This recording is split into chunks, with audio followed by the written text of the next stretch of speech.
Boa live. Obrigado.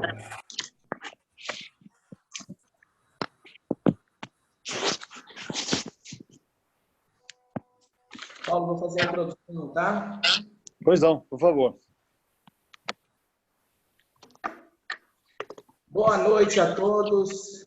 É um grande prazer nós estarmos aqui juntos para uma forma amistosa, de uma forma altamente responsável dentro do nosso setor. Eu quero, antes e primeiramente, agradecer os nossos pares, todas as pessoas comprometidas para que isso acontecesse, né, essa live, todo o nosso pessoal envolvido com o Secov, são pessoas que se esmeram bastante, se dedicam. Eu quero agradecer em nome da nossa regional, né, a Regional Secov, que nós estamos aqui no Vale do Paraíba.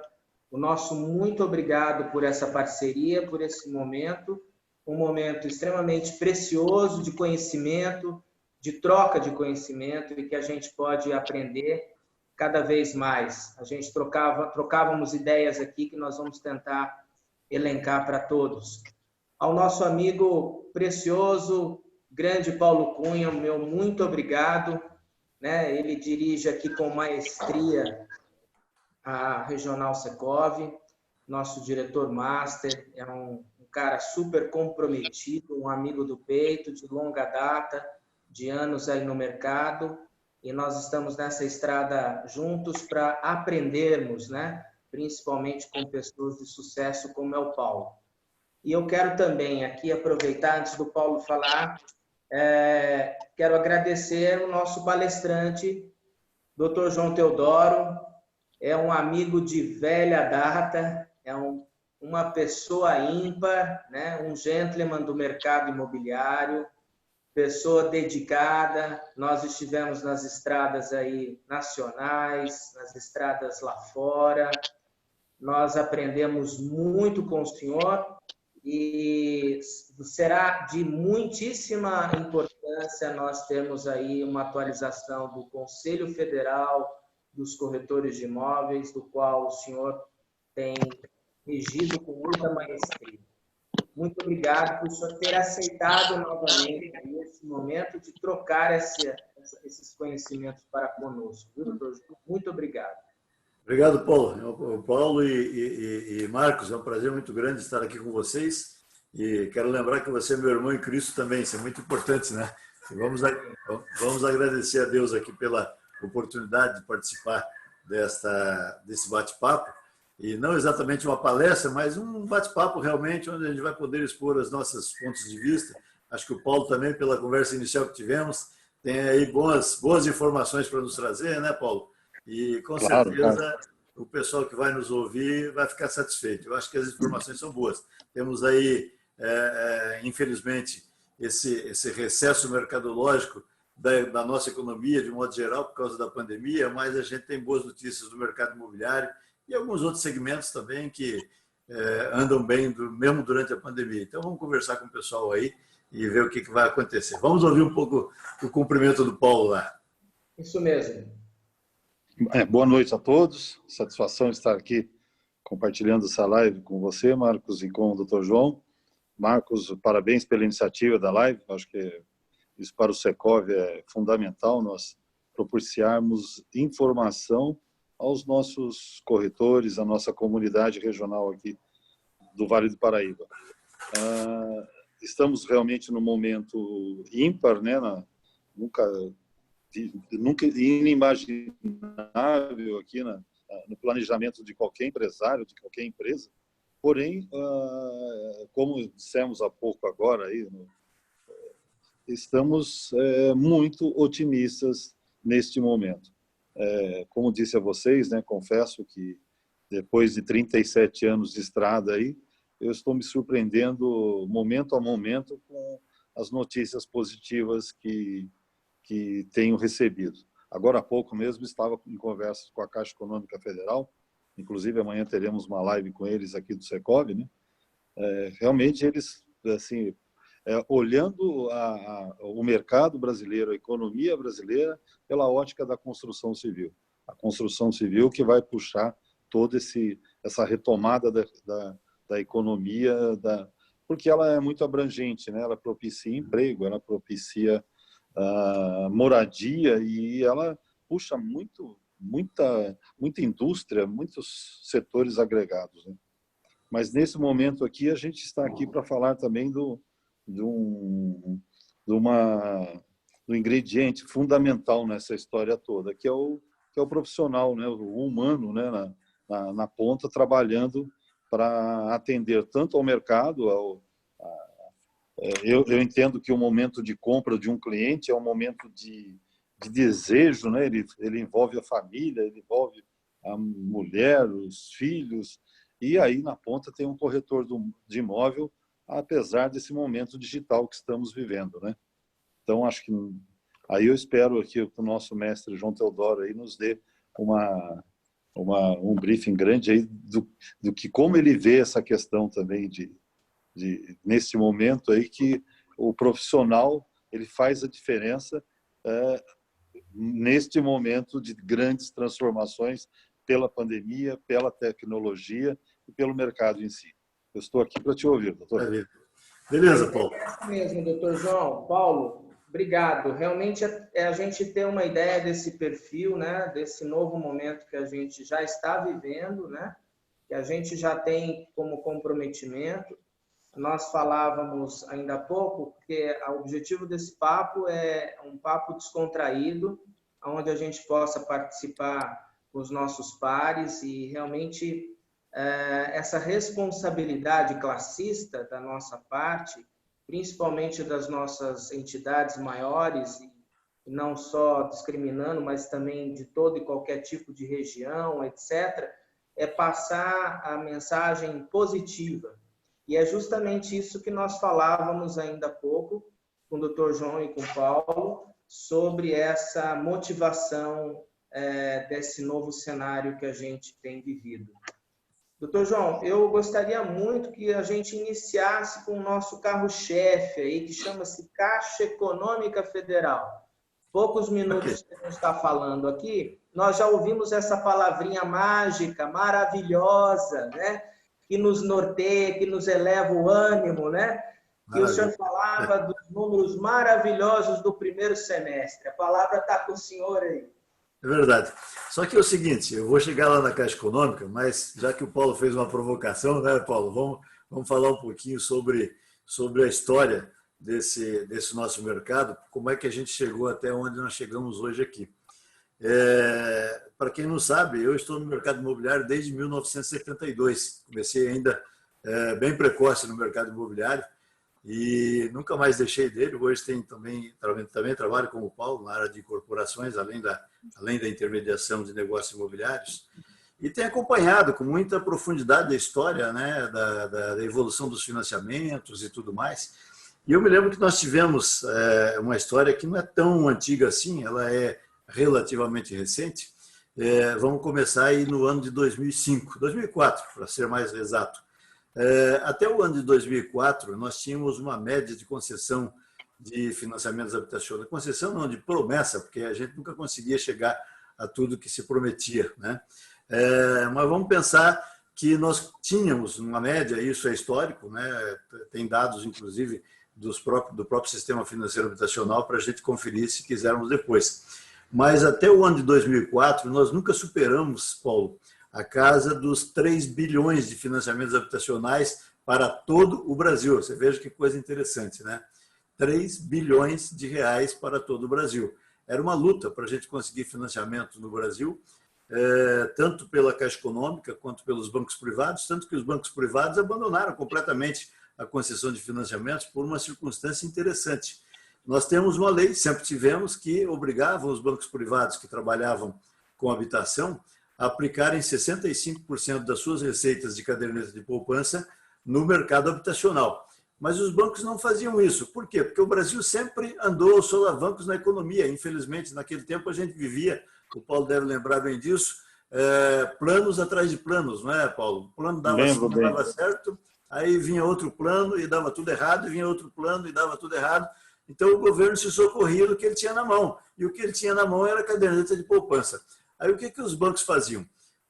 ele simplesmente, embora tivesse a obrigação legal de aplicar no mercado da habitação os 65% do valor captado em caderneta de poupança, eles não aplicavam nada, porque eles chegavam no Banco Central e simplesmente diziam, olha, eu não tenho como aplicar porque não tenho cliente. Verdade, a pura mentira, né? Porque tínhamos muito cliente disponível, a gente vai ver daqui a pouco.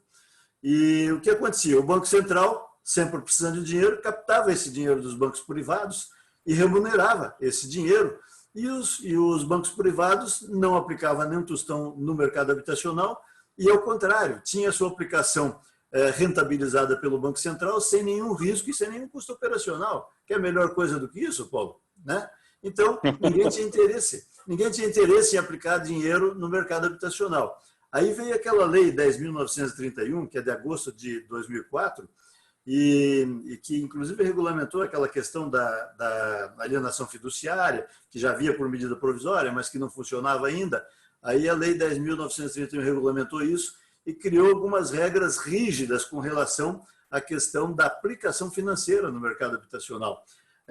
O Banco Central não apenas deixou de pegar esse dinheiro dos bancos privados, Paulo, mas punia os bancos privados que não aplicassem os 65% do mercado, entendeu? Então, o que aconteceu? E a própria Caixa Econômica. Daí nós saltamos para o ano de... A lei foi aprovada em 4 de agosto de 2004, tá? Ela entrou em vigor.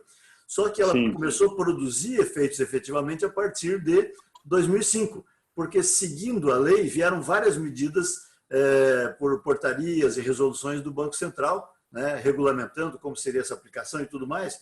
O resultado disso, em 2005, nós tivemos disponível, não conseguimos repassar tudo isso, mas tivemos disponível para aplicar em financiamento habitacional no Brasil 12 bilhões, ou seja, 4 vezes a média que nós tínhamos anterior, você entendeu, Paulo? Então foi um salto assim, muito grande, que inclusive causou um problema sério, porque de repente nós nos vimos com muito dinheiro e não tínhamos nem mercadoria, os incorporadores não tinham nem mercadoria suficiente para atender aquela demanda que estava toda reprimida, que queria comprar, mas não podia comprar porque não havia financiamento disponível. E todo mundo veio ao mercado para comprar naquele momento. Aí o que aconteceu com os preços? Aquele boom para cima, né? Houve uma elevação brusca de preços. Em alguns lugares nós tivemos, em um ano, os preços sendo elevados em mais de 100%, como aconteceu, inclusive, aqui na minha cidade, em Curitiba. Nós tivemos uma revolução no mercado imobiliário. E dali para frente, a coisa foi crescendo.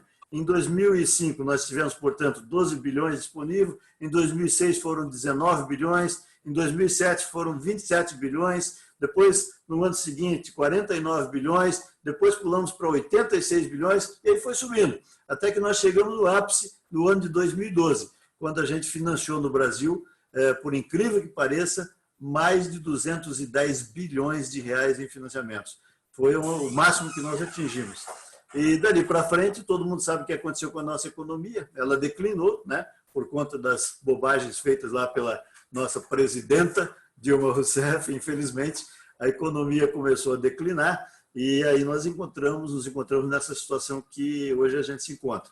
Mas eu gostaria, agora chegando na situação atual, Paulo e Marcos, da Caixa Econômica, eu estive participando de uma live essa semana com o diretor de habitação da Caixa Econômica e também nós ouvimos na manhã, isso foi à tarde, de manhã nós tivemos aquela live, aquela webinar, né, do presidente da Caixa, o Pedro Guimarães, anunciando uma série de coisas boas que, lamentavelmente, também a gente tem que registrar isso, nós tivemos um recesso nessas coisas boas, porque duas coisas boas que ele, na minha ótica, foram anunciadas pelo Pedro Guimarães, diziam respeito exatamente ao registro eletrônico, que você teria uma facilidade muito grande para fazer a escrituração e registro do imóvel, que o CNJ decidiu, pelo menos por enquanto, né, não tem decisão definitiva, mas suspendeu a medida.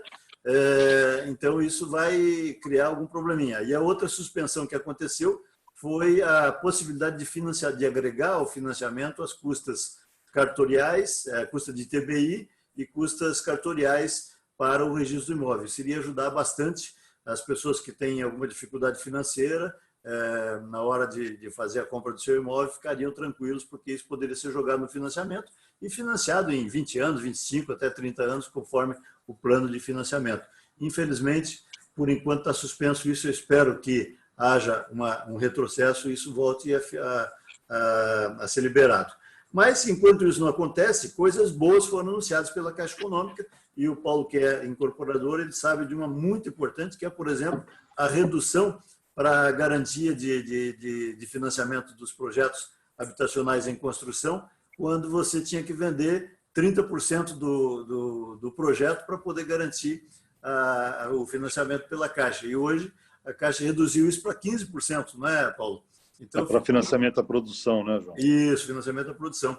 Ficou bem mais fácil para os incorporadores, com toda certeza, o que traz facilidade para o mercado também, já que nós temos demanda, né? Eu costumo dizer para o pessoal o seguinte: ninguém precisa ficar preocupado com demanda, porque o imóvel é como comida. Você pode, de repente, deixar de almoçar, mas à tarde você vai ter que jantar, não tem jeito, né? Então, quem tinha intenção de comprar imóvel agora durante esse tempo da pandemia e teve de parar com a sua pretensão por causa do recesso financeiro produzido pela pandemia, não perdeu o apetite pela compra. Ele continua com essa vontade ou com essa necessidade de comprar retesada, e que vai voltar na medida em que a gente conseguir resolver esse problema da pandemia. De modo que eu não acredito que nós tenhamos dificuldades quando a pandemia desaparecer, porque todo mundo, esse mercado que estava reprimido vai voltar. E aí eu faço comparação com o que aconteceu lá em 2005, né? Lá em 2005 havia um mercado muito grande disponível para comprar imóvel, mas não havia financiamento. Então a demanda estava reprimida pela falta de financiamento. Agora a demanda está sendo reprimida pela pandemia, né? Pelo isolamento social, pela impossibilidade, às vezes, de até se articular para conseguir um financiamento imediatamente. Então, essa demanda está reprimida, mas não deixou de existir, ela existe ainda, né? E é só uma questão dela ser despertada. Agora, a surpresa maior que nós temos é que o mercado está crescendo, na verdade, né? Apesar de toda a pandemia, conversando agora com o Paulo antes da nossa live aqui, ele me revelou aí que tem sido surpreendido com bons números nas vendas dos seus próprios produtos. E isso está acontecendo, Paulo e Marcos, não só aí em São Paulo, mas aqui no Paraná, lá no norte e nordeste brasileiro, em menor intensidade, é claro, mas está acontecendo também. Então, eu acho que a pandemia ela provocou, assim, um bom desastre aí em vários segmentos, mas outros segmentos estão indo bem. E o segmento do mercado imobiliário é um segmento que caminha com as suas próprias pernas já, ele não tem tanta necessidade de interferência do governo, a não ser a disponibilização de financiamento. E isso hoje, mesmo que o governo federal deixe de viabilizar financiamento por alguma coisa, é consenso entre todas as lideranças do mercado habitacional, do mercado da construção civil no Brasil, que, de alguma forma, nós teremos recursos para a construção civil. Se não for por meio do FGTS, por meio do SBPE, vão ser os fundos imobiliários, haverá alguma forma, com toda certeza, para movimentar, porque aí nós temos que levar em consideração o seguinte: quanto corresponde esse trabalho, essa cadeia produtiva, o Paulo lembrou bem, o quanto corresponde essa cadeia produtiva da construção civil no mercado, no nosso produto interno bruto, e o que ela representa em termos de geração de emprego, por exemplo, que é uma Babilônia, né? Nós temos um potencial de geração de emprego muito grande. E quanto representa? Não sei se vocês sabem, mas tem um trabalho que foi denominado Construbusiness. Eu participei desse trabalho quando ele começou, e nós tínhamos um grupo aqui no Paraná que participava, e eu participei. Isso foi lá em 1986, Paulo, né? Acho que foi o ano que extinguiram o BNH, se não me falha a memória, foi em 86. E nós tínhamos esse trabalho aqui, depois ele foi absorvido pela CNI e a CNC. Hoje está na Fiesp, né? Acho que Fiesp também, né? Fiesp. Hoje está Isso, na Fiesp. Está na Fiesp. Eu faço parte do Deconsic lá da Fiesp. Perfeito. E esse trabalho, você sabe que ele faz um estudo bastante detalhado da participação da cadeia produtiva como um todo. E aí, Paulo, eu digo cadeia produtiva como um todo porque não é só a construção comercial, residencial, industrial, mas a construção infraestrutural também, entendeu? É o que vem de estradas, de pontes, de viadutos, enfim, toda a infraestrutura de modo geral. E aí tem uma consideração interessante a fazer. No Brasil, essa participação de toda a cadeia produtiva, agora falando de toda ela, né, ela representa hoje entre 18% e 20% do PIB. Só tem um segmento que representa mais que isso hoje, que é o agronegócio, que chega a 24%, 25%. Então, nós temos uma participação muito forte, né? Claro que aí alguém me perguntaria, poxa, mas o que tem a ver você, como incorporador de edifíciozinhos pequenos, de casa, de sobrado, etc. e tal, como corretor de imóveis, com a construção infraestrutural no Brasil? E essa é uma consideração interessante, porque se você for fazer comparação com países, por exemplo, do primeiro mundo, né, os países europeus como Alemanha, Espanha, Inglaterra, Itália, aí vamos aqui para a América do Norte, né, pegamos Canadá, Estados Unidos, você vai ver que a participação da cadeia produtiva da construção civil nesses países, ela é bem menor percentualmente, em relação ao PIB, do que é aqui no Brasil. Enquanto nós temos aqui entre 18% e 20%, lá você vai encontrar 10%, 11%, máximo 12%. Por que isso, se o país é mais desenvolvido do que nós? Aí é exatamente onde está o segredo da coisa. Quando você tem um país desenvolvido, você já não tem mais necessidade infraestrutural. A infraestrutura importa muito nessa composição. E o Brasil é um país subdesenvolvido ainda, nós estamos em desenvolvimento. Então, nós precisamos de tudo, né? A gente tem visto aí as inaugurações que têm sido feitas aí pelo governo atual, mas o Brasil precisa muito de infraestrutura de todo tipo. Uma delas, por exemplo, é agora lá as águas do Rio São Francisco, que estão começando a chegar lá no Nordeste. Mas não só, tem estradas, tem hidrovias, tem ferrovias, aí por trás disso você tem indústrias, você tem hospitais, você tem escolas, universidades, uma série de coisas. E tudo isso, quando acontece, obviamente você chama também o progresso e chama o mercado imobiliário, habitacional, comercial e industrial. Ou seja, a cadeia é realmente uma cadeia. Uma coisa puxa a outra, não tem como ser diferente. Então, é importante a construção infraestrutural para nós que estamos na ponta do segmento, porque ela vai alavancar o mercado habitacional, vai alavancar o mercado comercial e vai alavancar o mercado industrial também. Então, essa participação nossa, ela é muito significativa. É diferente dos países mais desenvolvidos, ela é maior, bem maior do que os países mais desenvolvidos, e isso é bom para nós, claro. Isso significa que nós temos muito espaço pela frente para ganhar dinheiro no mercado imobiliário aqui no Brasil, com toda certeza. Agora, voltando à questão da Caixa Econômica, eu comentava, Paulo, com o Marcos no começo da nossa conversa, a situação que tem acontecido hoje no Brasil. O presidente Pedro Guimarães mostrou uma realidade bastante interessante na webinar que ele fez. Ele me disse o seguinte: só imóveis componentes do financiamento com FGTS, ou seja, Minha Casa Minha Vida, em regra, foram financiados nesse primeiro semestre, que terminou agora em junho, né, no final de junho, nada menos do que 170 mil unidades habitacionais no Brasil. Você veja que interessante. Em tempos de pandemia, nós financiamos concluidamente 170 mil imóveis nessa faixa de financiamento pelo FGTS. Mas ainda tem o SBPE. Então, somando com os imóveis do SBPE, a Caixa anunciou que financiou no total 240 mil unidades habitacionais. Imagina, só no FGTS foram mais de 30 bilhões de reais em financiamentos, portanto, no primeiro semestre. Aí você soma esses outros 70, deixa eu ver, 70 mil, 40 mais 30, 70 mil a mais, que foram financiados pelo SBPE. Nós teríamos, então, 240 mil unidades habitacionais e, com certeza, esses 32 bilhões de financiamentos saltam aí para 50, 55 bilhões de reais, só no primeiro semestre. Agora, imagine a nossa perspectiva. Se nós pensarmos que, se continuar do jeito que está, e eu estou gostando muito do mercado do jeito que ele está hoje, né? Se continuar do jeito que está, nós temos a perspectiva de financiar esse mesmo valor ou mais do que isso no segundo semestre. Você entende, Paulo? Porque se a gente consegue debelar essa pandemia, a perspectiva é muito maior do que isso. Mas vamos ficar somente nessa perspectiva, vamos dobrar esse valor. Então, o que nós teríamos no final do ano? Nós teríamos aproximadamente uns 110 bilhões em financiamentos só pela Caixa Econômica, que representa aproximadamente 70% do mercado de financiamentos habitacionais no Brasil. Agora, coloca sobre isso os outros 30% que são por conta do Itaú, do Santander, do Bradesco, ou seja, dos bancos privados e ainda do Banco do Brasil, né? Que estaria nesse contexto também. Então, nós seguramente iríamos aí para algo como 140, 145, quem sabe até 150 bilhões em financiamentos habitacionais.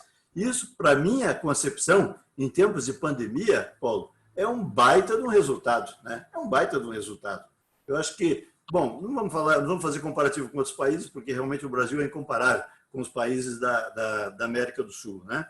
Mas certamente é um volume muito significativo se você considerar que o nosso pico de concessão de financiamentos habitacionais no Brasil aconteceu em 2012 com aproximadamente 210, 212 bilhões em financiamentos.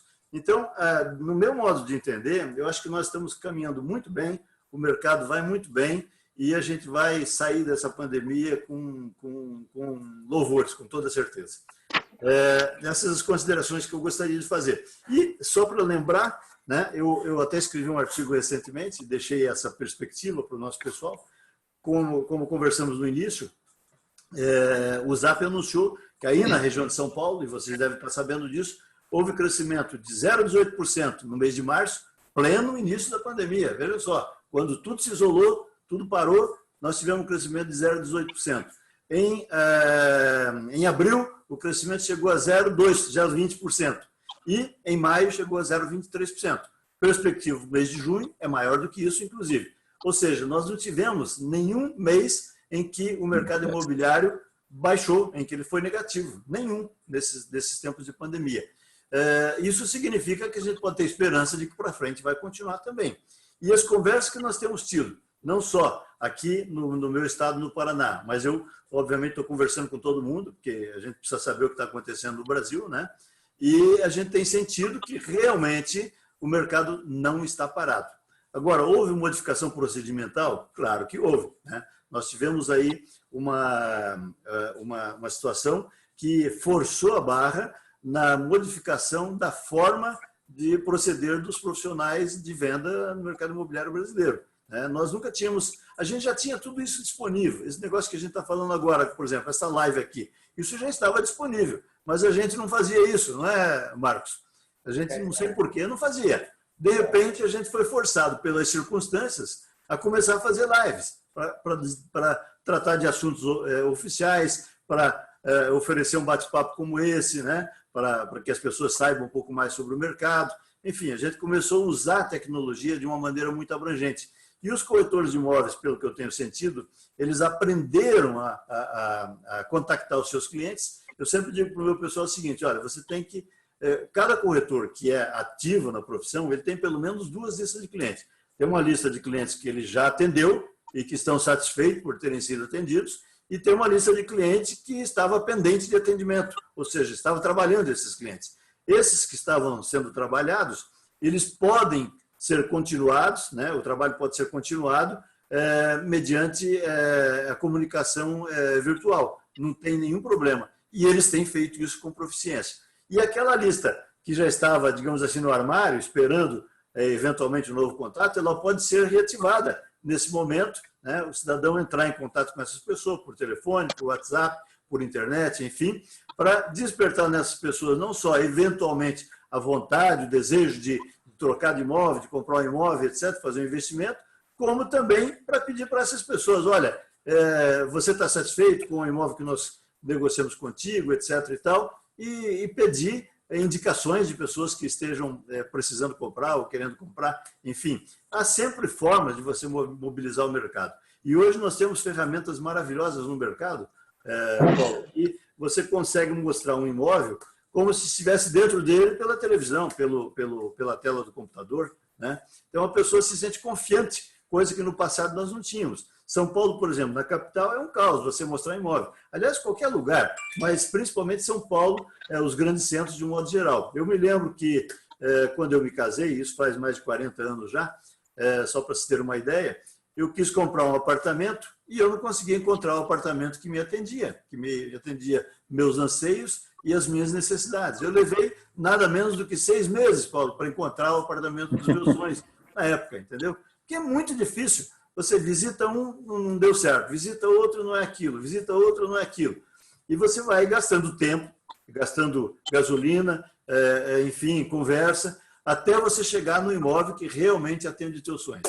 O que acontece hoje? Eu posso fazer tudo isso pela internet, eu posso separar, posso mostrar para o meu cliente 30, 40, 50 imóveis em questão de um dia ou 2, né, pela internet, ou até menos. E aí sim, aí eu chego à conclusão que eu tenho 3 ou 4 deles que podem ser o apartamento, a casa, ou o sobrado, seja lá o que for, dos meus sonhos. E aí sim, aí eu vou acionar o meu corretor para me levar para ver esse imóvel e ver como é que é, se realmente atende, se realmente não atende. Então a coisa facilitou muito e os corretores aprenderam a trabalhar nessa nova modalidade e isso vai impactar fortemente, obviamente, o modus procedentes, não só dos corretores, como do mercado de um modo geral. A gente terá modificações muito significativas lá na frente em função dessa nova modalidade de trabalho à distância que se instalou e veio para ficar.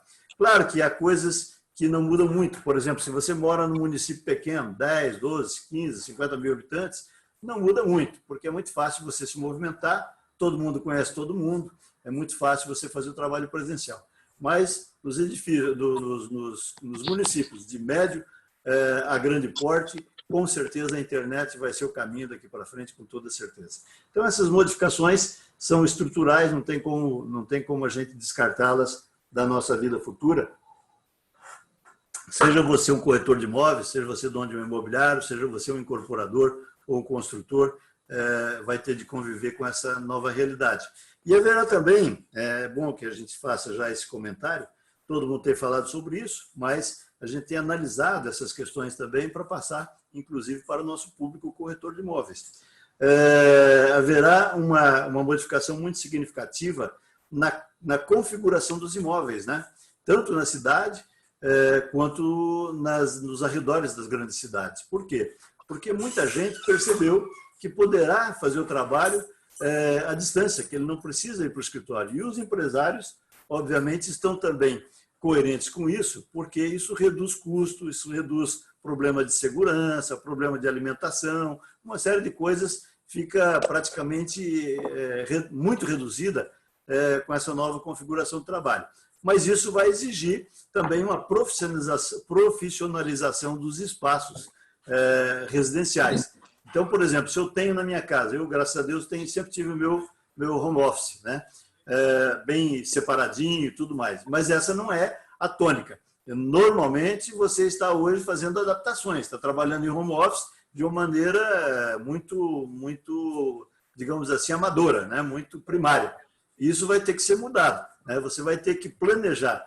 O Paulo, por exemplo, que é incorporador, vai ter que planejar os seus imóveis daqui para frente com espaço definitivamente reservado. Ninguém vai aguentar trabalhar, fazer um contato pela internet e ficar ouvindo o barulho do latido do cachorro, a criança chorando, a panela de pressão fazendo barulho, esse tipo de coisa tem que acabar, né? Verdade. Então, nós temos de profissionalizar o espaço residencial para que ele possa atender essa demanda. E não tem como fugir disso. É casa, é apartamento, é casa de campo, tudo vai ter que ter o seu espaço de trabalho, não tem jeito. E vai ter muita gente saindo. Eu, por exemplo, tive um amigo meu, Paulo, que recentemente, que logo que começou a pandemia, ele é sócio de uma empresa de tecnologia. E, de repente, ele me ligou: João, estou indo para Pato Branco. Eu, como indo para Pato Branco? Não, estou me mudando para lá. Ele tem só uma filha, pegou a mulher e a filha, que também trabalhava, a mulher trabalhava com ele também, e se mudou para Pato Branco. Eu falei: caramba, mas você vai se mudar de definitivo?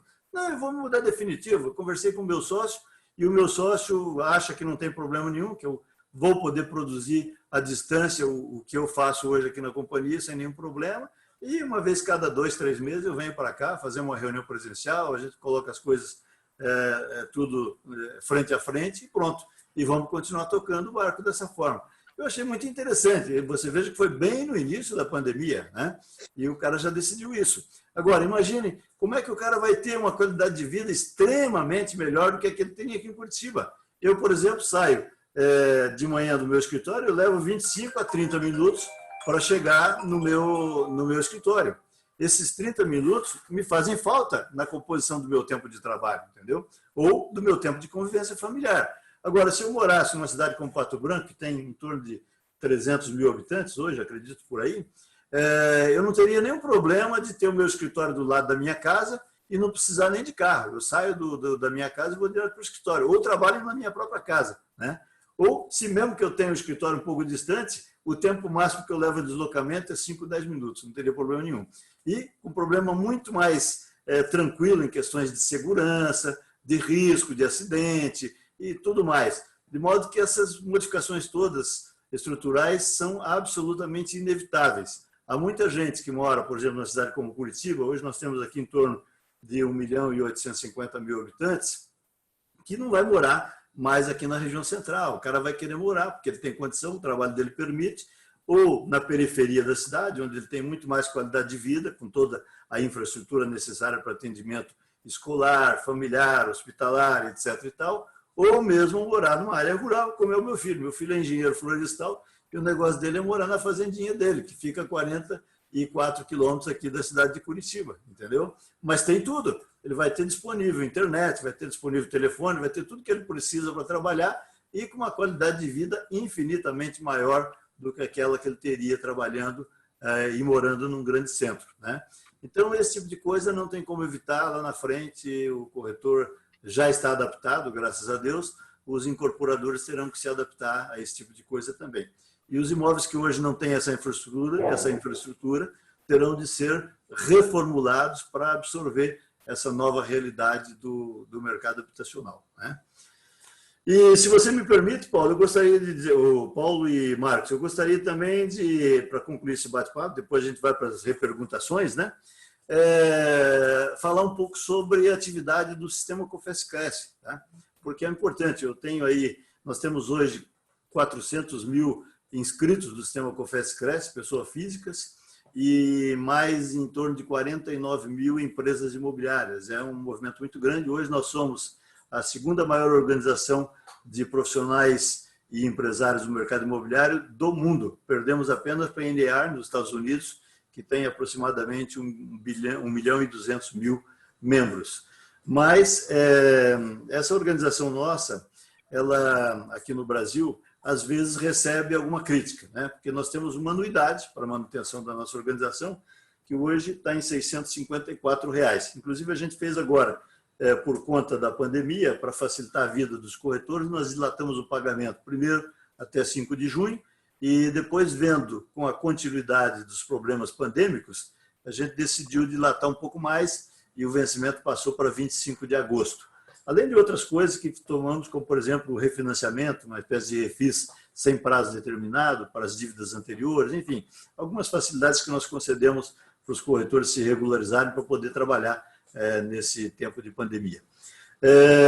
Mas uma coisa importante da gente dizer é que essas pessoas que não compreendem a associação, e agora eu estou incluindo o Secov, inclusive, né? Vocês que representam o Secov, nós temos que incentivar o nosso pessoal da importância das nossas instituições de classe. Porque, por exemplo, nós trabalhamos muito nesse tempo, né, no Congresso Nacional. Nós temos hoje uma frente parlamentar muito bem constituída, com aproximadamente, não o número exato nesse momento, mas que está aumentando, 234 parlamentares, entre deputados e senadores. E essa frente ela é presidida por um deputado amigo nosso, lá do estado de Sergipe, que se chama Laércio Oliveira, e ele é muito ativo, né? Um cidadão realmente muito, muito importante para a gente, e tem mobilizado as forças do Congresso Nacional em favor da nossa categoria e do mercado imobiliário, obviamente. Então, você lembra muito bem que essa lei que se transformou, esse projeto de lei que veio lá do STF e trouxe uma série de medidas, né? Depois foi absorvido pelo senador Anastasia, lá de Minas Gerais, ele trazia uma coisa ali que seria extremamente prejudicial ao mercado habitacional brasileiro na área de locação, porque ele propunha a suspensão dos recebimentos dos aluguéis residenciais até o mês de outubro. Não sei se os senhores se lembram disso. E nós conseguimos, com um trabalho muito bem articulado, não só o COFES liderou esse trabalho, obviamente, mas nós dependemos dos sindicatos, dos Secovs, das associações, enfim, todas as organizações trabalhamos juntos para debelar esse perigo para o nosso mercado, né? E graças a Deus conseguimos tirá-lo. Ele foi, pela própria relatora, que foi a senadora Simone Tebet, lá de Mato Grosso do Sul, ela conseguiu, convenceu-se, né, com todo o trabalho que nós fizemos de convencimento, de retirar esse artigo do relatório dela. E, enfim, aí passou pela Câmara, depois foi para o Senado, nós conseguimos também segurar lá no Senado, e graças a Deus não aconteceu nada. Porque as pessoas no Congresso Nacional, às vezes, não têm a noção verdadeira do que é o mercado imobiliário, né? Por exemplo, eles não sabem, quem trabalha com locação sabe disso, eles não sabem que 70% ou mais dos imóveis que estão hoje sob a responsabilidade das imobiliárias para aluguel são imóveis que pertencem a casais que já se aposentaram e que têm aquele imóvel como uma espécie de complemento de aposentadoria, já que a nossa aposentadoria no Brasil é uma miséria mesmo, todos nós sabemos disso, então esse imóvel viria como complemento. E justamente no tempo da pandemia, quando esse pessoal vai mais precisar desse dinheiro, porque são as pessoas que estão geralmente na faixa de risco e tem que se isolar com mais rigor, o governo, o Congresso Nacional iria decidir um negócio desse contra o mercado habitacional. Então, nós conseguimos segurar isso. Agora, nós conseguimos, pela Lei 14.011, que é a lei seguinte que foi aprovada, por exemplo, garantir a participação dos corretores de imóveis na venda dos imóveis da União. Nós temos mais de 30 mil imóveis hoje para serem colocados à venda pela União e a gente agora foi autorizado. Inclusive, já estamos articulando com o governo o convênio de cooperação entre o governo e o sistema COFES-Cresce para que os corretores possam fazer a venda direta desses imóveis. Então, é importante as pessoas que estão nos ouvindo terem a consciência de que pagar uma determinada quantia anual ou mensal que seja, mas que não vai afetar a economia de ninguém, e para uma organização como o sistema COFES-Cresce, como o Secov, com certeza vai resultar muito positivo para aqueles que fazem parte desse segmento, com toda certeza.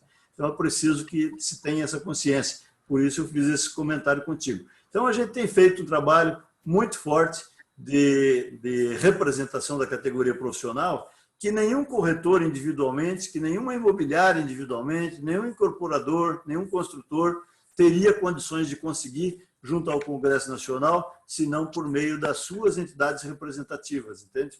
Então, é importante a gente deixar isso citado e os resultados são altamente positivos, graças a Deus.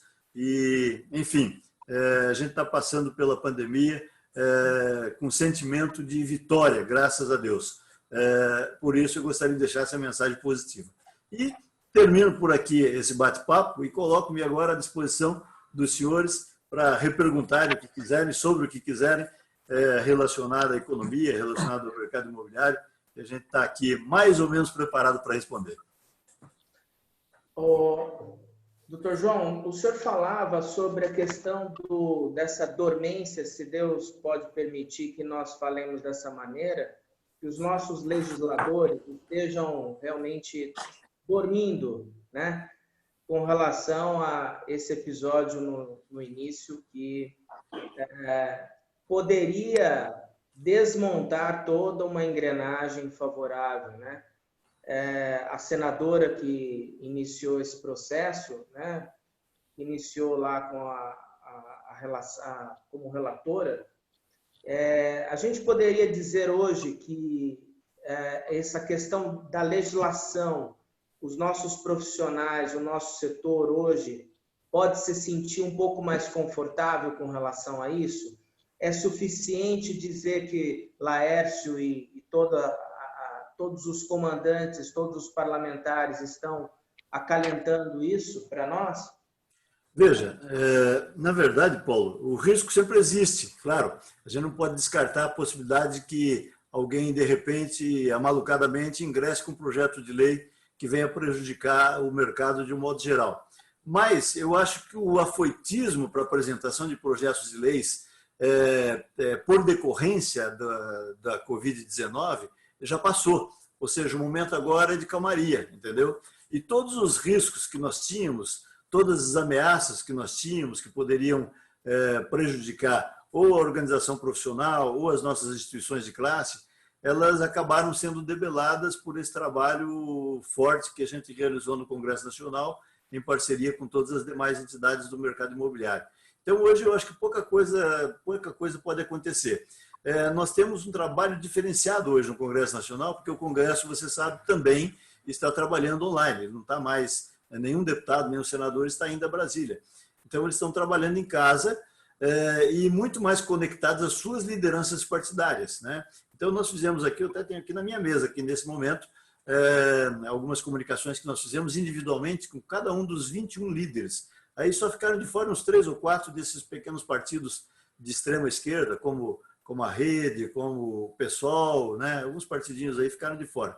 Mas temos 21 lideranças partidárias que são os nossos principais alvos no momento em que a gente precisa debelar algum risco, ou contrário, né? De repente você tem um projeto interessante que merece ser conduzido com mais rapidez. A gente também tem condição de fazer esse tipo de trabalho, não só pela frente parlamentar, mas também pelo relacionamento direto com essas lideranças que nós temos hoje contato aqui por meio da nossa frente parlamentar.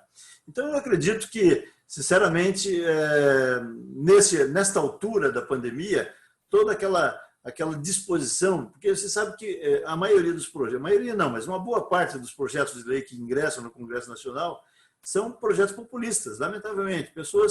Nós temos muitos parlamentares aí de primeiro mandato, pessoas que não têm conhecimento de causa, né, não têm preparo ainda legislativo e às vezes até intelectual, infelizmente, mas aí chega um cidadão lá que diz: não, eu sou líder de uma comunidade que vou te oferecer não sei quantos votos na tua eleição e eu preciso que você coloque esse projeto de lei. Aí o cara faz um projeto maluco lá e a gente tem que fazer todo o trabalho para debelar esse risco. Então, isso, infelizmente, acontece. Mas acho que nesta altura do campeonato, depois de 100 dias, mais de 100 dias de pandemia já decorridos, a gente já está caminhando, se Deus quiser, para a debelação total, até por causa da vacina, que daqui a pouco está aí à nossa disposição, se Deus quiser. Então, eu acredito que os riscos maiores já passaram, viu, Marcos? Daqui para frente pode acontecer alguma coisa, mas se acontecer, pode ter certeza que, com fé em Deus e muito trabalho, nós vamos debelar também e não haverá nenhum prejuízo profundo aí para a gente, não. Até algumas coisas que nós tentamos, que eram meio absurdas, não sei se você lembra, nessa lei 14.010, tinha aquele problema dos síndicos, né, que nós não conseguimos derrubar isso. Por mais que tentássemos, não conseguimos, porque os poderes que a lei oferecia para o síndico eram poderes imperiais, né? Uma coisa assim maluca. E nós tentamos derrubar e ali não conseguimos, porque eu pensei, não, mas é muito risco, não sei o que e tal. Acabou passando. Mas aí chegou lá na presidência da República, o presidente se sensibilizou lá com as suas assessorias e acabou tudo aquilo que nós pedimos antes e não conseguimos, aí acabamos conseguindo lá no sancionamento da lei, entendeu? Na sanção da lei. Então, tudo tem acontecido, graças a Deus, da maneira como que a gente tem planejado, e acredito que os riscos maiores já foram debelados com toda certeza. Doutor João, o nosso querido Frederico Marcondes César, aliás, eu tenho que agradecer enormemente todo o apoiamento, toda a logística que ele tem conduzido à regional. Meu muito obrigado, em nome do Paulo também, né, Paulo? Que o Fred realmente é um cara ímpar para todos nós. O Fred é sensacional. Perguntando para nós aqui, perguntando para o senhor, na visão pandêmica, nessa visão pandêmica, essa famosa quarentena, né? Quarentena. E já passou dos 100 dias, e que nos afaste-se de nós, né? Trouxe de mudanças. Quais foram, qual é o reflexo que isso trouxe para as nossas vidas, né? E em nossas empresas, e que de fato vieram para ficar, né? Essa é a pergunta dele. Eu acrescentaria ainda dentro dessa margem, como complemento a essa pergunta, o que significa para o senhor ser diferente hoje como corretor de imóveis? Junto com essa pergunta do meu querido amigo Fred. Olha, eu até tenho dito para os meus colegas o seguinte, e vai a resposta para o Fred, obrigado pela pergunta, muito interessante. A gente já falou um pouco sobre a modificação do status do mercado imobiliário e até da modificação da maneira comportamental dos corretores de imóveis pela frente, né? Agora, uma coisa que nós não podemos descartar de modo nenhum, e a gente tem discutido isso antes mesmo, bem, muito antes até da pandemia, porque você deve estar lembrado que aconteceram aí alguns papos quando começaram a surgir essas imobiliárias novidosas, como, por exemplo, novidosas, quer dizer, cheio de novidades, né? Como, por exemplo, a Quinto Andar, aí nós tivemos um aí que se dizia o Uber do mercado imobiliário, e blá, blá, blá, blá, blá, e vinham com a promessa o seguinte: olha, nós vamos acabar com o corretor de imóveis, não precisa mais de corretor de imóveis, você vai ter condição de comprar tudo pela tecnologia e etc, etc, etc. Bom, eu escrevi alguns artigos a respeito disso, contestando tudo. Inclusive, havia organizações de pesquisa de dados nos Estados Unidos e algumas universidades, algumas favoráveis e outras contras. E eu, obviamente, peguei aquelas que são contra essa ideia maluca e usei nos meus artigos como argumento para contestar a falácia do desaparecimento do profissional corretor de imóveis, né? Mas uma coisa é certa, a tecnologia ela veio para ficar, não tem como descartar isso, e mais do que isso, ela vai evoluir cada vez mais. E hoje nós temos um problema, que, aliás, não só no mercado imobiliário, todos os mercados, inclusive nas construtoras, nas incorporadoras, porque vão ter que conviver com isso também. Não sei se você se lembra, há pouco tempo eu escrevi um artigo sobre conflito de gerações. Esse foi o nome que eu dei. Espetacular. Os conflitos de gerações. Por quê? Porque há uma denominação, né, para cada geração Baby Boomer, geração X, geração Y, etc., geração Z, etc. E nós hoje, pelo estudo que nós fizemos, nós convivemos 4 gerações diferentes, desde a minha, né? 4 gerações diferentes, e ainda tem, antes da minha, ainda tem algumas pessoas que estão aí, como meu pai, né? Minha mãe, que ainda, o meu pai, Deus já levou, mas a minha mãe está aí ainda. E tem muitas pessoas aí na faixa de 80, de 90 anos, que estão ainda em plena atividade hoje, né? Por exemplo, o pai da minha secretária aqui está com 93 anos e o cara ainda dirige. Mora aqui numa cidade perto de Curitiba, ele vai e volta toda semana para lá dirigindo. Então, uma pessoa dessa, você nunca podia imaginar que pudesse conviver contigo, de repente, no teu escritório. Então, você vai ter que ter hoje uma organização tal, como profissional do mercado imobiliário, seja na área de construção, seja na área de incorporação ou na área de atendimento ao público, né, corretor de imóveis, você vai ter, tem que ter flexibilidade para atender essas gerações todas dentro de um mesmo ambiente de trabalho, dentro de um mesmo esquema de trabalho, né? Não tem como fugir disso. Então, de repente, vai chegar no teu escritório ou fazer um contato contigo, mesmo via internet, porque eles também já estão começando a se adaptar a isso, uma pessoa que das gerações Baby Boomers, que é a minha geração, que não tem quase nenhuma afinidade com a internet. Por exemplo, se falar para o cara, você tem que fazer uma assinatura eletrônica, o cara vai mandar você lamber sabão, porque ele não vai saber fazer uma assinatura eletrônica, né? Não vai saber fazer uma escritura eletrônica, não vai saber fazer um negócio com bitcoins, por exemplo, né? Mas essa é a nossa realidade hoje. Então, a preocupação que nós temos de ter hoje, eu tenho usado 2 palavras, inovação e tecnologia. Esse é o segredo, não tem como a gente fugir disso. Então, não haverá desaparecimento do corretor de imóveis, ele jamais será substituído pela máquina, mas o corretor poderá ser substituído pelas circunstâncias. Então, ou você aprende a trabalhar com tecnologia, em qualquer segmento, ou então você vai ser excluído do mercado, né? Então, essa é a realidade que nós vamos enfrentar pela frente, não tem como fugir disso. Então, os meus amigos, lamento, eu tenho alguma afinidade com tecnologia, porque, graças a Deus, eu sou formado em física e matemática, né? Então, no meu tempo de juventude, eram os cursos mais afinizados com a tecnologia. Então, eu aprendi a programar computadores, trabalhar com a IBM da época, com a Borrox, com aqueles equipamentos de computação, e tenho uma certa facilidade de me adaptar a qualquer nova tecnologia que apareça. Mas eu entendo as dificuldades que as pessoas da minha época têm, as pessoas que não tinham esse tipo de afinidade.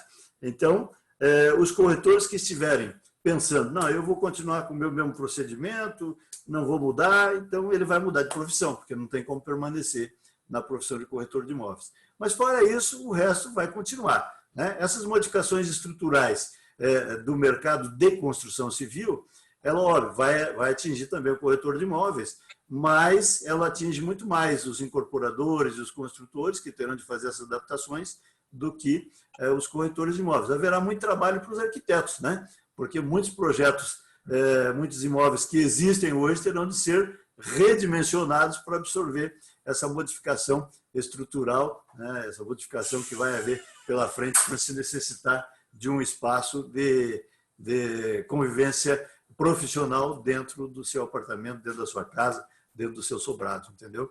Mas fora isso, não. Pode ficar tranquilo aí que não vai haver grandes problemas, não. A gente se adapta fácil.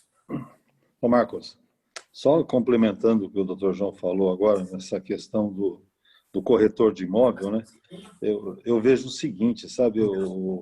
Essa questão do corretor, dele ser substituível no meio do processo aí, depois de... Eu sei porque... o Dr. João, meu Cresce é de 81. De 81. Então, a gente está nesse ramo há muito tempo. Eu acompanhei muitas das transformações. Perfeito. Então, a gente, quando o senhor falou lá da fidúcia, né, de 2004, né, isso mudou o panorama do mercado, que os bancos começaram a olhar para nós de forma diferente, né? Os bancos antigamente eram arredios. Eu ficava implorando para um banco, para um gerente de banco, uma semana para fazer um financiamento. E o não era a resposta. Agora, o que eu era antes de mais nada? Eu era um corretor. Eu vejo a questão do corretor, que ele é o grande orientador do mercado. Qualquer pessoa, quando quer vender seu imóvel, o que ele faz? A primeira coisa, ele procura um corretor para começar a se informar, de graça, né? Então, ele quer saber o que vale o imóvel dele, o momento que ele está, e ele procura orientação com o corretor. Na ponta do processo, como o corretor ele está realizando, está formando ele está na cadeia de realização de um desejo de um comprador, né? Ele está lá hoje para ser aquele consultor não só do comprador, mas de toda a família dele. É aquele cara que dá o afago ao negócio. É verdade. Isso é por isso que eu falo que não vai haver. Eu acho que os corretores, o bom corretor, ele tem que se posicionar tecnologicamente hoje. Ele tem que ter a imagem dele no Instagram, não com o cachorro de preferência dele ou a foto do time dele ou alguma coisa. Ele tem que ser profissional, ele tem que estar com o rosto dele assíduo, limpo.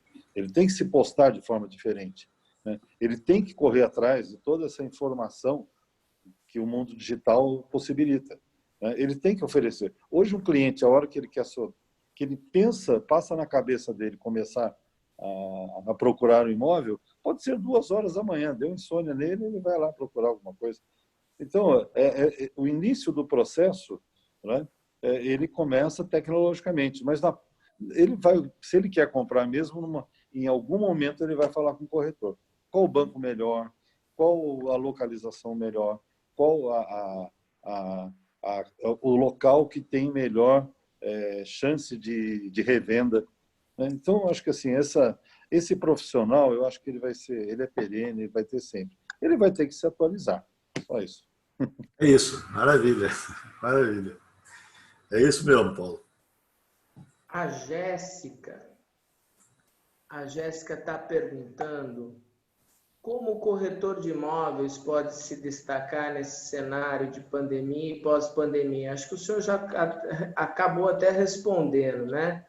Mas ela acrescenta aqui, como fazer esse marketing pessoal, em quais meios? O Paulo até acabou de fazer uma colocação extremamente bacana, que é aquela posição, né? O posicionamento que o profissional tem que ter, principalmente nas suas mídias profissionais, de estar realmente posicionado de maneira profissional, né? Ou seja, com uma foto realmente digna, não com a praia ao fundo, né? Não com a motocicleta de preferência e tal. Perfeito. Mas como é que a gente consegue aí, acho que dentro dessa pergunta, acrescer mais alguma coisa que o senhor tenha se lembrado? Como fazer esse marketing pessoal, em quais meios? A propósito, doutor João, o COFES tem feito alguma propositura, como cursos, como através dos CRECES regionais, para que haja mais interatividade com os profissionais, mais ligação com o dia a dia, com as rotinas, nesse sentido dessa pergunta? Olha, Marcos, você tem um exemplo muito bom aí em São Paulo, né? Você conhece bem o Viana, que é o nosso vice-presidente e presidente do CRECES São Paulo. A maior preocupação do Viana é justamente prover os profissionais de instrumentos para que eles possam, de conhecimento, né? Para que eles possam enfrentar todas as dificuldades. Então, o problema que nós enfrentamos hoje é, infelizmente, a falta de interesse de muita gente que não procura as suas instituições, mas se procurarem, tem, entendeu? E hoje, com a possibilidade, porque no passado, cada curso, cada palestra que você ia fazer, você obrigatoriamente teria de fazê-lo num plenário que tem uma limitação. O plenário tem lá capacidade de 130, 140, 150 pessoas e só. Mas hoje não. Hoje, numa live como essa, você pode colocar 1.000, 2.000, 3.000 pessoas que não tem problema nenhum, né? Ela vai suportar com toda tranquilidade. Então, o CRECES de São Paulo e todos os conselhos, com raríssimas exceções, tem feito um trabalho muito forte de orientação do corretor de imóveis, oferecendo cursos, oferecendo palestras, oferecendo informações e todas as condições para que ele possa se atualizar permanentemente e dar conta de se mostrar. Agora, o profissional tem que se apresentar, o Paulo lembrou bem, né? O cidadão tem que se apresentar. Se você vai se apresentar, por exemplo, ao teu cliente via internet, você tem que estar bem postado. Você não vai estar de pijama, né? Desculpe o exagero, mas o cara não vai estar de pijama se mostrando na frente do cliente, né? Ele tem que estar bem posicionado. Então, até escrevemos já sobre isso também. O cidadão, para trabalhar à distância, ele primeiro tem que esquecer que ele está em casa. Ele tem que levantar, fazer todo o procedimento, ir para o banho, vestir, fazer o cabelo, se instrumentalizar todo, botar a sua roupa de trabalho, como se ele estivesse indo para o escritório. E vai para o cantinho de trabalho dele ali, entendeu? Então, começa por aí, pela imagem pessoal, né? A forma de conversar, de atender o cliente de uma maneira muito espontânea. Você não pode se intimidar diante da máquina. Você tem que achar a máquina como se fosse efetivamente o teu ambiente de trabalho e pronto, né? E outra coisa, hoje nós temos instrumentos muito importantes. Hoje você sabe perfeitamente que, inclusive, está muito mais fácil você fazer o marketing pessoal do que no meu tempo, né? No nosso tempo, né, Paulo? Porque antes a gente dependia da mídia impressa, por exemplo, ou da mídia falada, né, que seriam os rádios, ou da televisão. Todos esses instrumentos eram extremamente caros para você fazer a tua apresentação pessoal. Hoje você pode fazer isso tudo pela internet de graça, não paga nada. Você só tem a tua linha de internet e você tem todas as condições. Eu, por exemplo, tenho no meu WhatsApp, eu tenho 3 listas de transmissão, imagine, lotadas. E já tem mais um monte que eu estou precisando começar a abrir uma outra. Só aí eu já tenho 256 vezes 3, 750, mais 18, 768 pessoas. Fora os grupos. Tem mais uns 25 grupos de WhatsApp dentro do meu telefone. Cada vez que eu disparo alguma coisa, eu atinjo sem nenhuma dificuldade, em questão de 15 minutos, porque eu levo para passar todas essas mensagens. Uma live começa, por exemplo, eu passo para mais de 5.000 pessoas. Você entende? Então, o pessoal tem que começar a aprender isso. Agora, também não fica enchendo a caixa postal do cara de porcaria, né? Isso é muito ruim, né? O corretor tem que entender isso. Por exemplo, no meu telefone, eu sou obrigado a passar para a minha secretária, por favor, dá uma limpada. Porque bom dia, boa tarde, boa noite, ninguém quer mais ficar recebendo isso, entendeu? Todo mundo sabe que você quer o bem da pessoa, mas não precisa ficar botando uma mensagem para atrapalhar o trabalho do cara. Né? Quando você encontrar ele a cada período de tempo, você vai lá e cumprimenta o cara, dá um abraço nele depois que passar a pandemia e resolve esse problema. Mas ficar mandando mensagens em subsistentes, que só enche a caixa postal, você vai irritar o teu cliente, o teu contato. Então, o corretor tem que ter isso, tem que ter essa consciência. Agora, quando eu tenho uma boa oferta, quando eu tenho alguma coisa boa, eu passo para a minha lista de contatos. O resultado, cada vez que eu passo alguma coisa boa, eu recebo mais de 1.000 retornos. Depois me dá um trabalho danado para limpar, né? Mas eu recebo mais de 1.000 retornos de pessoas contentes por terem recebido, agradecendo por terem recebido, entende? Agora, se eu começar a encher a caixa postal de cada um com bobeiras, com porcarias, aí eles vão realmente me excluir, porque não vale a pena ficar com contato dessa natureza. E hoje existem coisas, por exemplo, os corretores hoje geralmente têm que ter as suas redes sociais, tem que ter o Instagram, Twitter, Facebook, WhatsApp e etc. Tem que ter tudo, né? E tem hoje uns chamados cartões eletrônicos, onde ele posta lá todo o seu perfil, toda a sua publicidade, e não trabalha mais com cartão físico, né? Esse cartão de visita, trabalha com cartão virtual, passa todas as suas informações e quem quiser vai lá saber. Então, existem muitas formas hoje de você mostrar a tua imagem profissional, a tua figura profissional, muito mais fácil do que nós tínhamos no passado, onde a gente devia sempre despender uma grande quantia em dinheiro para poder fazer o marketing pessoal. Hoje não. Hoje a internet nos permite fazer isso com a maior tranquilidade. O importante é você ser uma pessoa realmente que tenha a condição de empatizar-se com o teu cliente. Eu tenho usado, aliás, eu estou fazendo um curso agora de neurociência, veja que interessante, um pós-graduação de neurociência, para entender um pouco mais a cabeça das pessoas, né? Já que eu trabalho com gente. Você precisa, João? Não, a gente sempre aprende muita coisa. Física e matemática, já viu, né, Paulo? Então, as pessoas precisam, né, ter a condição de produzir empatia com as pessoas com quem mantém contato. E com o cliente isso é fundamental, né? Eu, por exemplo, quando trabalhava na área de vendas direto, porque hoje eu tenho dificuldade de ser vendedor, né? Mas já fui muito vendedor no passado. Trabalhava com a pastinha na mão, né? E a primeira coisa que eu fazia quando encontrava um cliente, Paulo, era tentar me colocar no lugar do cliente. Isso se chama empatia, claro. Entendeu? Primeiro você fazer uma amizade com o cliente, conhecer o cliente, conhecer a família dele, conhecer as necessidades dele, as potencialidades dele, e aí você se coloca no lugar do cliente, você simpatiza com ele. Não é simpatizar, é empatizar, né? Colocar-se no lugar do cliente. O corretor de imóveis tem que saber fazer isso, senão ele está morto, né? Não tem como. Não vai conseguir produzir um bom resultado na sua vida profissional.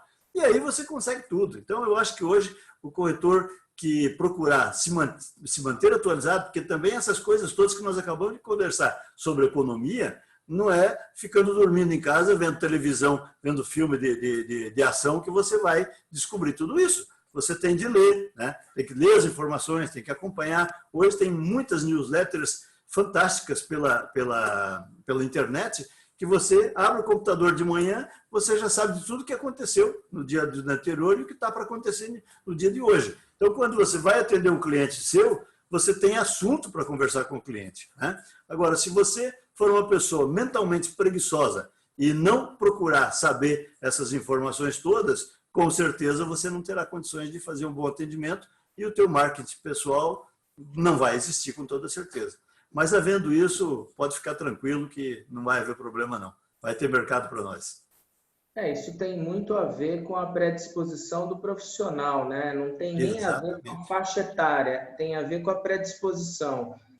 Eu posso citar um exemplo muito clássico no meio e é muito familiar. Meu pai, com 80 anos, é um cara extremamente antenado, tem todas as mídias sociais, manuseia o celular, e ele realmente infere para que os corretores estejam antenados. Ele cobra muito isso aqui, né? Não só dos funcionários, o operacional, mas também dentro dos corretores. Então, é um exemplo clássico que eu posso citar, mas a gente tem outros grandes exemplos. E o Paulo falou de 1986, o Cresce é 81? Meu Cresce é de 81. Então, ele é de 1969. Praça da República, em São Paulo.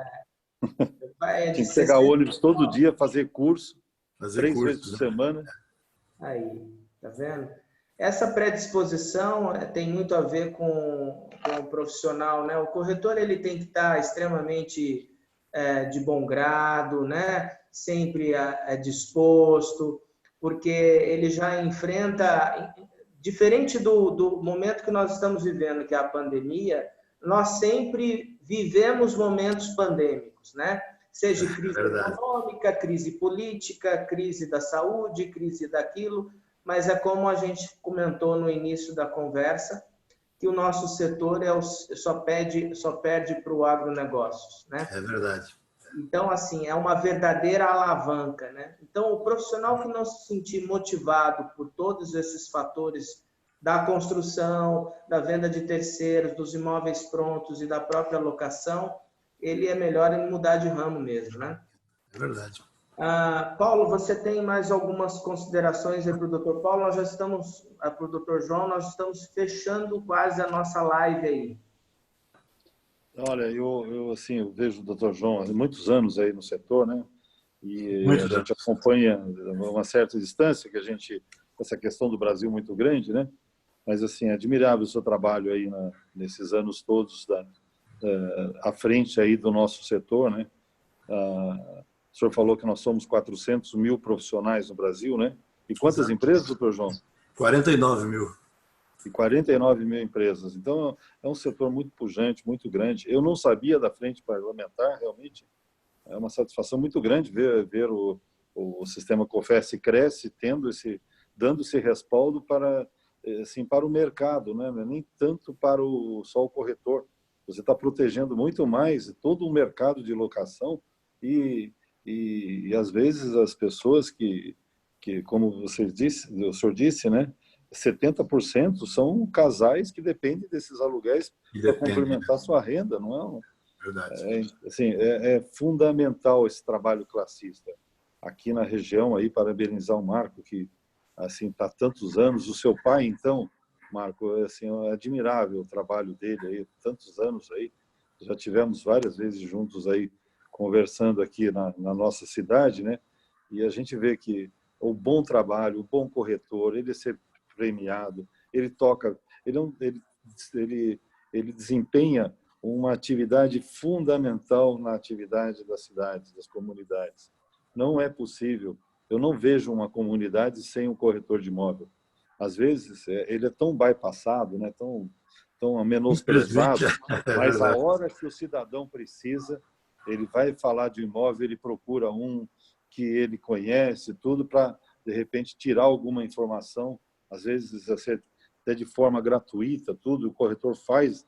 Isso está inerente ao espírito do corretor, como o Marcos falou, né? O corretor ele tem que estar sempre com espírito para o mercado. Não é o mercado para ele, é ele para o mercado. Ele que faz, exatamente. É ele que faz acontecer muita coisa. E eu vejo, assim, até na minha atividade, eu me direcionei um pouquinho mais para as incorporações, mas, assim, quantas coisas a gente consegue fazer, mas na percepção, na visão de que naquele terreno você pode fazer um empreendimento, você pode... E hoje eu passo na cidade e vejo tanta gente morando em terreno que você, em algum momento, sonhou. Mas é o trabalho do corretor, do comercial, né? Com respeito a todas as outras atividades, eu acho assim, o engenheiro, todos os outros, eles têm o papel de executar. Agora, essa coisa de sonhar é muito do corretor, né? E se dispor, né?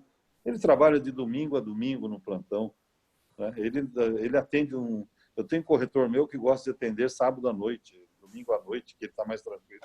E eu agora, com as mídias digitais, ele tem que dormir olhando para o celular. Tocou, ele vai lá, né? Então assim, mas o Dr. João Senhor é um exemplo, realmente, assim, isso que a gente, às vezes, na história, a gente perde, né? Resgatou com tanta maestria. Realmente, a Fidúcia, 2004, foi um ano importantíssimo para todo o mercado imobiliário. O senhor não está falando de corretor, não. O senhor está aí para os mais jovens, viu, Marcos? Eu acho assim, foi uma coisa tão importante, porque a partir disso veio o financiamento imobiliário. Exatamente. E fazem quantos, doutor? 15 anos apenas. Muito pouco tempo, né? Muito pouco tempo. Então, nós somos muito novos, muito recentes. Enquanto a Europa... Você lembra que, às vezes, a gente levava para desocupar um imóvel que o cara deixava de pagar, Marcos, o Paulo certamente lembra disso, você levava 2, 3 anos para desocupar um imóvel, né, antes da fidúcia. E, além disso, o cara destruía o imóvel, de raiva, né, porque ele sabia que ia ter que desocupar um dia. Levava tudo, levava vaso sanitário, levava fiação, levava porta, levava tudo. Aí o pobre do construtor ou do agente financeiro ficava com o mico na mão, né? Porque você tinha que reformar o imóvel inteiro para poder colocá-lo recolocá-lo à venda depois de 2, 3 anos que o cara estava morando sem pagar condomínio, sem pagar IPTU, sem pagar nada e ainda destruindo o imóvel. Era muito triste. A fidúcia realmente foi uma revolução no mercado. Mas é isso, Marco. Parabéns pela iniciativa, trazer o Dr. João para nosso convívio aqui. Foi uma imensa satisfação. Eu revivi alguma coisa, aprendi muito, né? Acho que a gente tem muito espero vê-lo aí em breve aí vamos estar juntos, se Deus quiser. Mas assim, não tem como não cruzar com o Dr. João, né? Mas vamos, acabando a pandemia, a gente marca alguma coisa para confraternizar. Mas eu queria só para complementar, viu, Paulo, dizer o seguinte, a propósito da pergunta que essa minha amiga corretora de imóveis acabou de fazer, né, sobre como se apresentar, é preciso que a gente esteja sempre preocupado, o corretor, com a sua educação também. Não só a educação profissional, mas a educação geral também. Eu, quando me inscrevi no Cresce, ainda não precisava o curso, entendeu? Podia se inscrever ainda só com requerimento. Só que, depois que eu já inscrito no Cresce, eu fiz o curso de técnico em transações imobiliárias, sem necessidade, mas fiz, porque eu queria conhecimento, né? E depois, quando veio o curso superior, eu fiz também o curso superior de gestão em negócios imobiliários, entendeu? Então, só para o pessoal sentir que, se você quer ter sucesso na vida, tem que ter alguma contrapartida. Não é de graça que você vai ter sucesso, entendeu? Então, é preciso ter essa consciência. E para terminar, Paulo, eu gostaria de, Paulo e Marcos, dar uma informação interessante. Já que, para deixar uma boa mensagem, né, para os nossos colegas do mercado imobiliário, não só corretores, mas também incorporadores e construtores, o Brasil recentemente foi eleito pelos 500 maiores empresários do mundo, né, no 22º lugar como dos 25 países preferidos para investimentos de um modo geral, né, como atrator de investimentos. Isso é muito significativo, Paulo, para a nossa economia, né, porque a gente pode começar a sonhar realmente com dinheiro que vem de fora. E tudo isso foi conquistado por dois fatores muito singelos que a gente vem lutando por ele há muito tempo. O primeiro deles foi a reforma da Previdência, que finalmente saiu, né, depois de 30 anos de trabalho. E o segundo é o programa de privatização que nós temos hoje nesse governo liberal que nós temos no Brasil, que faz com que as pessoas acreditem numa economia diferenciada lá na frente. Então, acho que a gente tem muita coisa boa para acontecer, se Deus quiser. Tem um terceiro, doutor João, tem um terceiro. Assim, eu me esqueci disso, desculpa, Marcos, só vou falar rapidamente.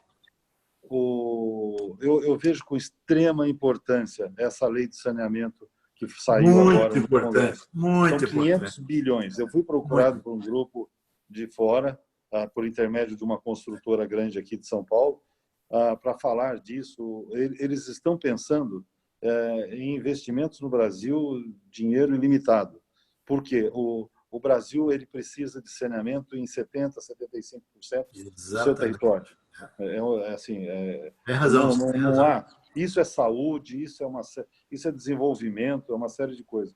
Eu acho que isso, mais a questão habitacional dos 7 milhões de moradias que nós precisamos, mais a questão da infraestrutura que o senhor falou também. Eu acho assim, a construção civil é o caminho para a retomada econômica do país. Sem dúvida, sem dúvida. E o saneamento, acho que saneamento eu estou muito satisfeito de ver essa lei. Sabe? Muito bem lembrado. O saneamento realmente porque o saneamento não é só a questão do desenvolvimento econômico, financeiro do país, mas do desenvolvimento das pessoas, né? Porque você vai melhorar a qualidade de vida das pessoas, né? Que hoje, infelizmente, não tem acesso a esgoto, acesso à água, etc. e tal. E realmente é uma lei importantíssima, importantíssima. Parabéns por ter lembrado, Paulo. Isso aí. Obrigado. Vamos lá. Obrigado. Contando as dádivas, né? Só para pontuar que eu me lembrei ainda há pouco de uma composição que fizemos há muitos anos atrás. Eu não vou falar quantos anos, porque vai revelar a minha idade. Mas eu sou jovem, eu tenho 27 anos só. Parei de fazer aniversário. Então, aí eu me lembro do cuidado do Paulo, né? Como corretor, antes dele ter enveredado com a maestria para ter ido para como incorporador e construtor de sucesso, mas ele, acima de tudo, também foi um corretor de sucesso. E eu me lembro do cuidado e, assim, ele não se preocupou em fazer uma composição com um imóvel, que eu me lembro era pequeno valor, né? Mas é 1 mais 1 que sempre faz a diferença. E, assim, foi muito bacana. Eu me lembrei disso agora há pouco, né? Da nossa profissão, do cuidado, do respeito que o profissional tem para com o outro. E isso marca, né? Isso acaba marcando o nosso livro, né? É verdade. Perfeito. É isso? Bem lembrado, Marcos. E, doutor João, eu me lembrei também de um cenário que foram por muitas vezes, reiteradas vezes, fora as possibilidades, os convites que o senhor me fez para conversar com o público, e a gente também dividiu aí alguns cenários de conversarmos em diversas convenções, né? É verdade. E me lembro profundamente do nosso braço internacional, que foi movido pela pujança que hoje o corretor de imóveis brasileiro tem a possibilidade de internacionalizar com maestria, com segurança. Ele está afinado com o COFES, eu sei profundamente desse trabalho, estivemos juntos e por muitos e muitos anos o senhor lutou por essa categoria e nós também através da rede. Então, é assim, eu acho que nós somos realmente orientados por profissionais como vocês, propulsores de bons indícios profissionais, né? E, acima de tudo, as nossas organizações classistas são responsáveis não só para passar o ânimo, mas para dobrar as mangas e trabalhar dia após dia. Eu quero agradecer, né? Agradecer essa troca de ideias. Eu vi aqui no nosso chat, Paulo, Marco Baroni. Abraço, hein, Marco Baroni? Abraço, faz tempo que eu não o vejo. Um grande abraço para você. Obrigado aí pelas suas palavras, obrigado pelo apoio, obrigado por todos os amigos que estão nos vendo. Galvão, meu amigão aí do peito, Galvão de Jundiaí, também mando um abraço para ele. Obrigado pelo apoiamento do Secov mais uma vez. Fred, querido, obrigado pela oportunidade. Paulo Cunha, você é ímpar. Muito obrigado aí por dividir esse painel conosco. Doutor João, eu só aprendo e reitero meu aprendizado eterno aí para com o senhor, né? O senhor sempre foi muito elegante, bacana, sempre topou todas as lutas, desde aqueles cenários que nós já viajamos, que eu me lembro, que às vezes os estandes não estavam montados, e da noite para o dia ele se montava, né? Quantas vezes a gente não os montou juntos, né? Para que as coisas acontecessem. Nosso muito obrigado, porque é difícil segurar o bastão. O bastão não é fácil. Às vezes é. Então, não é qualquer um que quer pegar o bastão, né? As críticas, elas vêm. Com certeza elas vêm, mas são críticas que nós agradecemos porque nos fazem melhores e nos tornam dias melhores também. Muito obrigado pelo seu apoiamento e pela condução que o senhor tem feito junto à nossa Federação dos Corretores. Muito obrigado. Maravilha. Que Deus abençoe você também, Marcos, que você continue com essa tua disposição em trabalhar em prol da nossa organização profissional e dos nossos vários segmentos, né? Porque o Secov representa outros segmentos também, como incorporadores, construtores, imobiliárias, condomínios, etc. E tal. Tudo isso faz parte do contexto do arcabouço, né? Do mercado imobiliário. Então, obrigado por você estar com essa disposição. É um prazer, Paulo, te encontrar aqui, ainda que virtualmente, né? Mas é um prazer muito grande poder ter esses minutos aqui de conversa contigo. E estamos aí à disposição. Se Deus quiser, vamos passar logo por essa pandemia e o nosso mercado vai crescer maravilhosamente e a gente vai ter muita história para contar lá na frente com relação a isso. Um grande abraço a todos, fiquem com Deus e até uma próxima oportunidade. Obrigado, André. Obrigado a Lucimara também, né, que está nos bastidores aí, cuidando para que tudo ocorra bem. Obrigado, viu? Muito obrigado, Secov. Obrigado, Paulo. Obrigado, Dr. João. Boa noite a Valeu. todos. Obrigado, Grande abraço. Saúde a todos e vamos em frente. Maravilha. Grande abraço. Obrigado, Paulo. Deixa eu ver se eu consigo sair aqui.